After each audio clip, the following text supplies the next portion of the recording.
está? Buenos días. ¿Qué tal? Buenos días, mucho gusto. Gracias. ¿Qué opina usted de la cartilla moral? ¿Qué le parece el texto de la cartilla moral, Bernardo? Bueno, es un texto que plantea una serie de principios básicos de moral, de ética, el respeto a la naturaleza. Es un tanto dualista el bien y el mal. Recupera, digamos, ciertas nociones de la cultura clásica y fundamentalmente es un texto hecho, hay que decir que Alfonso Reyes es un autor católico y él plantea cómo el cristianismo, lo dice en el mismo texto, conlleva un conjunto de valores que marcan la sociedad occidental de aquel entonces. Ahora, hay que decir también que es un texto de los años 40. Sí. Es un texto que responde a otro país, a otro México, a un México que ha dejado, digamos, las reyertas internas y se está institucionalizando, que hay un éxodo muy importante del campo a la ciudad, pero sigue siendo predominantemente rural, analfabeta, y el interés del texto para muchos es un texto ya rebasado. Por ejemplo, nunca habla de la mujer, sí, ni siquiera gramaticalmente, y es un texto que sí, que es un texto que hay que leerlo con cuidado, como un texto histórico de principios, pero efectivamente responde a otra época, a otro México, a otra sensibilidad. Es un texto que no incorpora los derechos humanos, porque está escrito en 44, los derechos humanos son en 48. Entonces, sí, hay muchos detractores de la famosa cartilla moral de don Alfonso Reyes. Si se vale, es válido, es legal, es legítimo que un gobierno reparta esta cartilla moral, que decida o que trate de influir en la moral de las familias mexicanas. Sí, yo creo que es una propuesta de gobierno, sí. parte del hecho de un diagnóstico dramático, de una pérdida de sensibilidad humana en el tejido social. Hay una crisis, según la cuarta transformación del tejido social, y por lo tanto entonces hay que tener elementos que restituyan. No solamente es un tema de educación, es un tema también religioso, y por eso Andrés Manuel ha invitado a iglesias a participar en esta especie de cruzada, en el sentido que la crisis de valores que vive el país no solamente es una crisis de corrupción, sino de violencia y de inseguridad, y es tal el alcance que está en el profundo la profunda dimensión de las familias, de los barrios, del pueblo en su conjunto, de lo que él llama el tejido social. Y bueno, hemos visto cómo ha habido en otros momentos campañas de moralización. Lo más cercano que tenemos es lo que hizo Miguel de la Madrid con la moralización de la sociedad mexicana, sí, ¿no? Entonces, que fue un fracaso absoluto, y esto respondía fundamentalmente a la gran corrupción que venía heredando del gobierno de López Portillo. Y es muy curioso porque en esos momentos moralizar la sociedad mexicana, abatir la corrupción era el gran eslogan.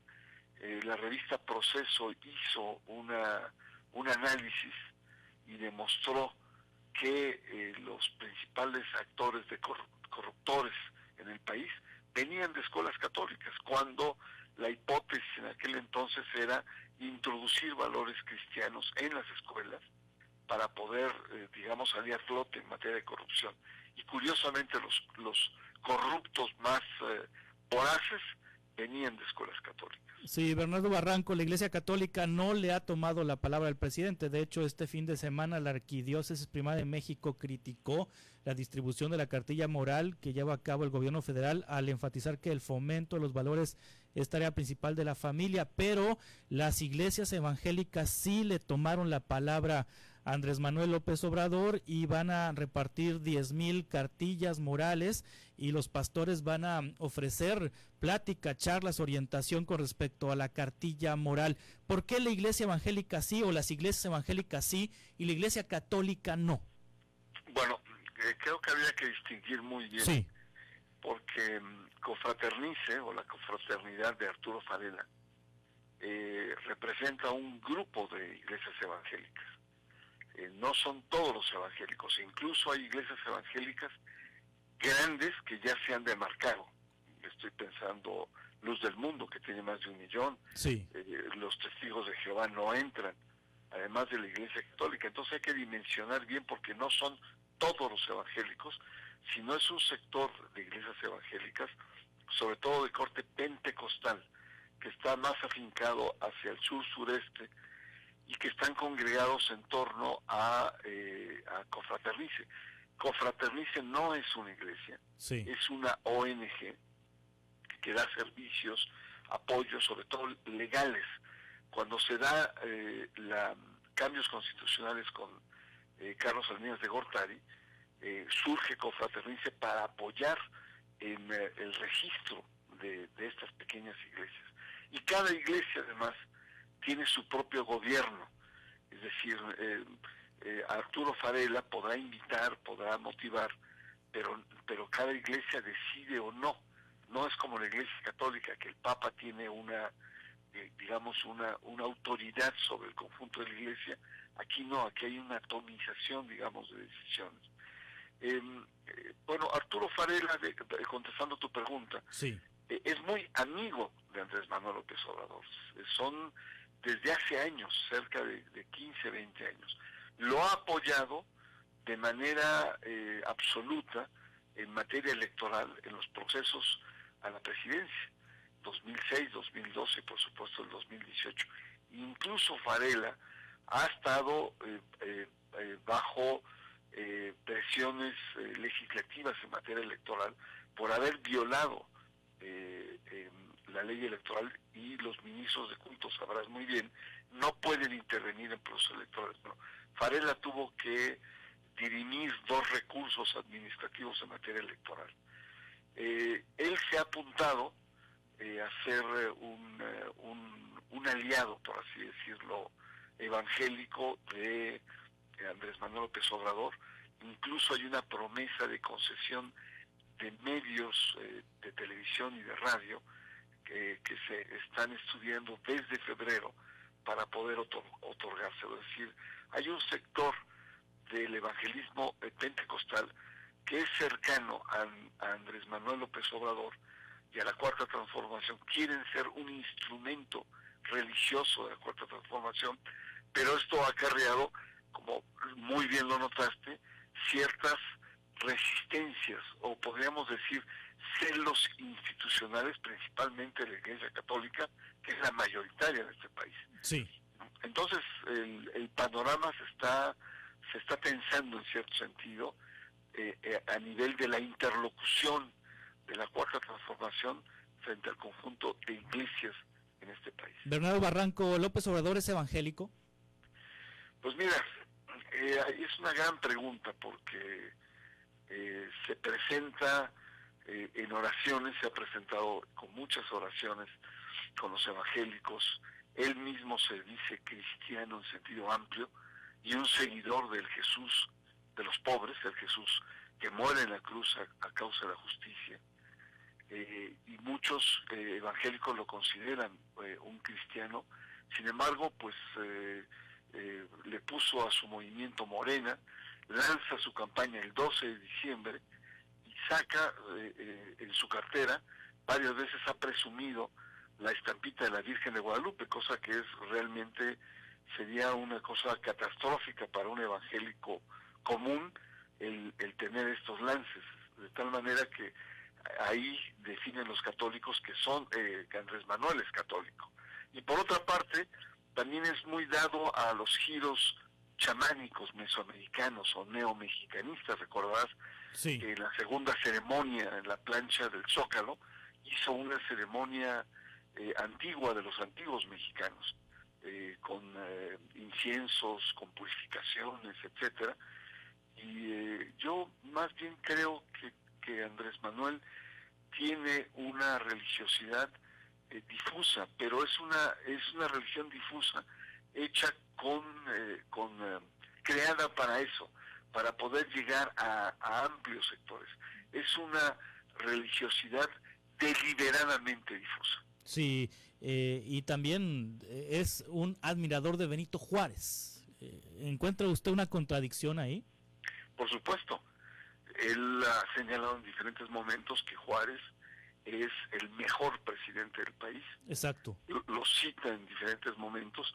Sin embargo, a la hora de aplicar, probablemente olvida o deja en el silencio la principal acción que tuvo Juárez al hacer una separación entre la Iglesia y el Estado. Entonces, aquí Andrés Manuel López Obrador varias veces plantea que la laicidad del Estado es la libertad religiosa, que la laicidad del Estado también es que el gobierno no tenga ninguna preferencia por ninguna iglesia, pero olvida o echa al saco de los recuerdos esta tesis central que fundó Juárez, el Estado moderno mexicano, y es una clara separación entre la dimensión política y la dimensión religiosa. Y a propósito de lo que ocurrió en Baja California, que no tiene nada que ver con la cartilla moral, Bernardo Barranco, también López Obrador es admirador de Francisco I. Madero, quien se opuso a la reelección, y en López Obrador no hemos escuchado, a pesar de ser admirador de Francisco I. Madero, un posicionamiento fuerte frente a lo que ocurrió en Baja California con la reforma constitucional que amplió el mandato,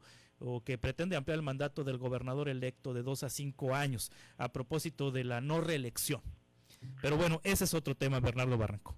Así es, yo creo que podemos encontrar entonces que el tema de la laicidad es un tema candente en este momento, que hay un realineamiento de iglesias frente a la Cuarta Transformación, y hay también una toma de distancia.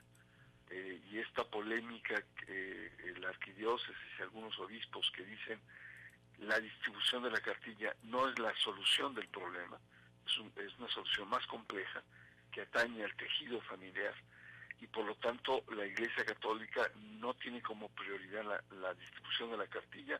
Migración, clero, jóvenes, niños, esa es nuestra prioridad, dicen los católicos, y con ello pues está marcando una distancia crítica, y esto es interesante en términos políticos de ver cómo se están realineando las fuerzas, y lo que Andrés Manuel ha pretendido desde su campaña es el acercamiento a los evangélicos. No hay que olvidar que hizo alianza con el PES, exacto, el Partido Encuentro Social, que es un partido también evangélico, cercano al corte de confraternite de Arturo Farela, y por lo tanto entonces lo que estamos viendo es hay una intención de convertir, en el caso de la Cuarta Transformación, a iglesias evangélicas en un activo político importante.